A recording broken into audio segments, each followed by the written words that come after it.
BJP அரசாங்கம் வந்த காலத்திலிருந்து பொது நிறுவனங்களாக இருந்த அத்தனையும் காங்கிரஸ் 60 ஆண்டுகளாக ஆண்ட அந்த ஆட்சியில் பொதுத்துறையில் என்னென்ன வச்சுருந்தாங்களோ அத்தனையும் தாராவாத்துக்கு தான் போயிட்டு தனியார் மயம் ஆக்கிட்டு இவர்கள் உண்மையிலே மக்களுக்கான ஆட்சி நடத்துகிறாங்கன்னு சொன்னால் இல்லை அப்படின்றத கலை யதார்த்தம். பாரதியார் சொல்லியிருக்காரு, 30 கோடி முகமுடையால் மொயம்புற ஒன்றுடையால் செப்புமொழி 18 உடையால் எனினும் சிந்தனை ஒன்றுடையால். செப்புமொழி 18 இருக்கிற இந்த தேசத்தில் சமஸ்கிருதத்தை மட்டுமே முதன்மைப்படுத்தி இந்தியை முதன்மைப்படுத்திட்டு பல்வேறு மொழி பேசக்கூடிய இந்த மக்களில் எப்படி மொழி வாரியாக இருக்கக்கூடிய மக்களை மொழி ஆதிக்கத்துக்கு உட்படுத்தி எப்படி பிரிட்டிஷ்காரன் ஒவ்வொரு மொழிக்குள்ளேயும் ஆங்கிலத்தை புகுத்தினானோ அதை போல் ஒரு இனத்தை அழிக்கணும்னு சொன்னால் அவன் மொழியை அழிக்கணுன்றது இவங்களோட கோட்பாடு. அந்த நிலையில் இருந்து தான் இந்த பிஜேபி அரசாங்கம், இந்த மோடி அரசாங்கம், இந்த அமித்ஷா அரசாங்கம் பல்வேறுபட்ட வழிகளில் இருந்து மக்களை நெருக்கடிக்கு உள்ளாகி இந்த பேரை யாருக்கான வாயில் வருமா ஒரு தமிழ்காரனுக்கு? நீங்கள் சொல்லுங்கள்.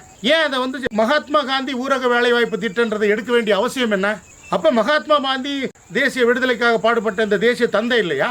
அவர் மகாத்மான்னு சொல்லி நம்ம ஏன் அழைக்கிறோம்? அப்பேற்பட்ட ஒரு தலைவருக்கே இந்த நிலைமைன்னா வங்கி நோட்டில் இருக்கக்கூடிய மகாத்மா காந்தி போட்டோவை கூட தயங்க மாட்டாங்கன்றது என்ன நிச்சயம்? நீங்க கொடுக்க வேண்டிய பணத்தை மாநிலத்தின் பங்கு ஏன் கொடுக்க மாட்டேன்றீங்க? தமிழ்நாட்டுக்கு வழங்கக்கூடிய கல்வி நிதி ஏன் நிறுத்துறீங்க?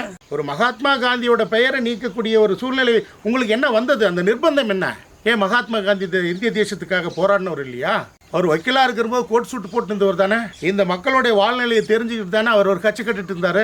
அப்பேற்பட்ட ஒரு தேச தந்தையை எவ்வளோ நீங்கள் அவமானப்படுத்துறீங்க? அப்போ உங்களுடைய நோக்கம் என்ன? உங்கள் RSS அஜெண்டா அமல்படுத்துறதுக்கு பார்க்குறீங்கன்றது தானே இதனுடைய நோக்கம். இதான அடிப்படை சாராம்சமாக புரியுது இதிலிருந்து.